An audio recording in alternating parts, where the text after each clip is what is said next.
எத்தனையோ தொழில்நுட்பங்கள் வந்தாச்சு.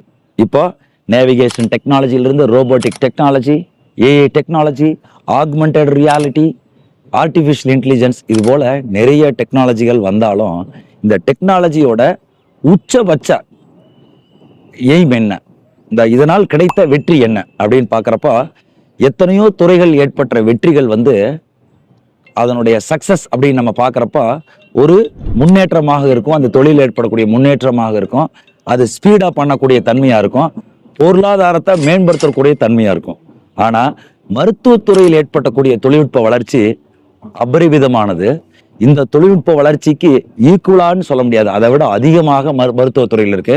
ஏனென்றால் அதில் கிடைக்கக்கூடிய வெற்றி என்னங்க, ஹையர் டெக்னாலஜி யூஸ் பண்ணி நம்ம இப்போ பண்றப்ப முதல்ல பயப்படக்கூடிய அறுவை சிகிச்சைகள் இப்போ ஓப்பன் பண்ணி ஆபரேஷன் பண்ணதெல்லாம் இப்போ சின்ன நுண்துளை சிகிச்சையில பண்றோம். அறுவை சிகிச்சை பண்ணி 6 மாசம் கஷ்டப்பட்டவங்க அறுவை சிகிச்சை பண்ணி ஓரிரு வாரங்கள்ல நார்மல் ஆயிடுறாங்க. அப்போ தொழில்நுட்பங்கள்ல அந்த ரோபோட்டிக் சிகிச்சை முக்கியத்துவம் வாய்ந்தது.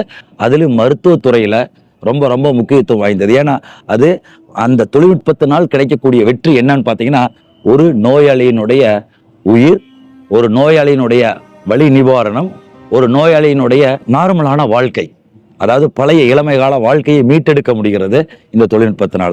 ஸோ அந்த தொழில்நுட்பம் எந்த துறைகள் வந்தாலும் மருத்துவத்துறையில் வரும்போது அது மகத்தான தொழில்நுட்பமாக போற்றப்படுகிறது.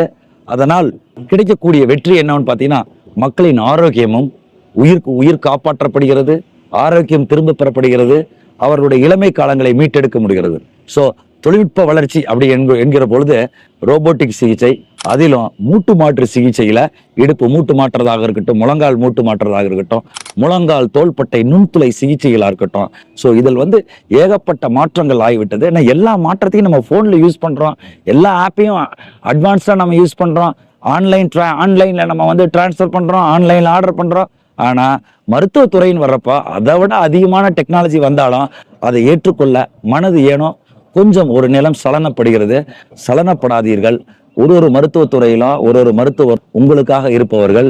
அந்த தொழில்நுட்ப வளர்ச்சியோடு சேர்த்து அந்த மருத்துவத்துறையும் சேரும் பொழுது, தொழில்நுட்பமும் மருத்துவமும் மகத்துவமும் சேரும் பொழுது, மனிதத்துவமும் சேரும் பொழுது அது ஒரு மகத்துவ வெற்றியாக பார்க்கப்படுகிறது. அது உங்களுடைய ஆரோக்கியத்தை மேம்படுத்தக்கூடியது. ஸோ நீங்க ஒரு டாக்டர் போய் பார்க்குறீங்க அப்படின்னா, ஒரு அட்வான்ஸ் டெக்னாலஜியில் நம்ம ஒன்று பண்றப்ப கண்டிப்பா அதற்கு நீங்கள் உறுதுணை கொடுக்க வேண்டும். ஏனென்றால் அது உங்கள் வாழ்க்கை. நன்றி, வணக்கம்.